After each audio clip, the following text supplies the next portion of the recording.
Trump poised for a September fight over border wall.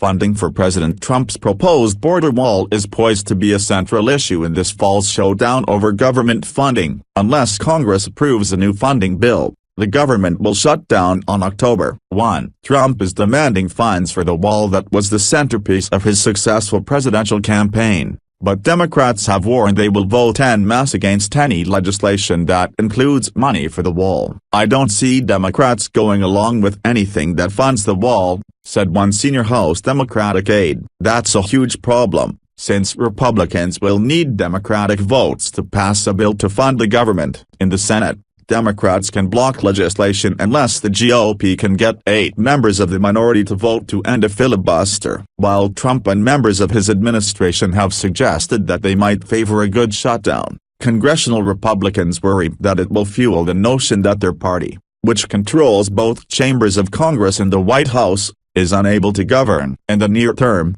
the most likely scenario is for Congress to approve a short-term continuing resolution in September that would fund the government for a matter of months. On its own, the measure would not include funding for the wall and would keep the government funded at present levels. It could also be paired with a separate measure to raise the debt ceiling, another unpopular piece of legislation that Treasury Secretary Steven Mnuchin says Congress must take action upon by September 29. Many Republicans will be unhappy about voting for a package that raises the borrowing limit but does nothing to reduce the deficit or increase defense spending. Mnuchin and the Trump administration are advocating for a clean hike to the borrowing limit, something tacitly endorsed by GOP congressional leaders. "This is the clean-up work we have to do just to get through the month," said a senior GOP aide. As a result, House Speaker Paul Ryan, RWIS, may have to rely on passing the measure with more Democratic votes than Republican ones,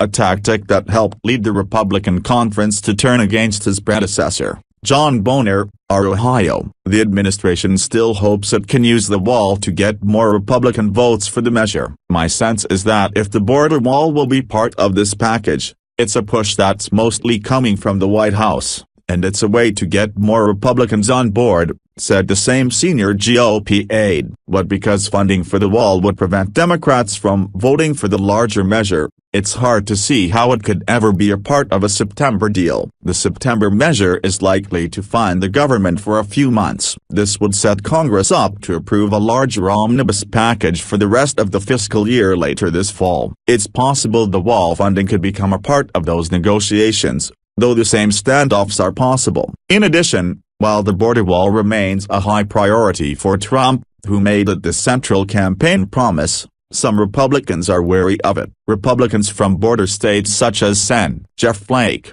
Arizona, and Reps. Will Hurd, Texas, Martha McSally, Arizona, and Steve Pearce, NM, have expressed doubts about the plan. The construction of a physical wall on the southern border will never be the solution. The only way to secure the border is through the use of modern technology and a comprehensive strategy for patrolling the border, Pearce said in July after voting against the $1.6 billion House provision to fund some 28 miles of new border wall, plus a combined 46 miles of new and secondary fencing. The provision passed, but the Senate has not yet taken up the measure. A Pearce spokesperson said he might vote for a tweaked resolution further down the road that focused more on technological solutions. It's also difficult to see how Democrats will ever bend in their opposition to the wall, particularly with Trump embroiled in a new controversy over his equivocal statements casting blame both on white supremacist groups and those protesting them in Charlottesville.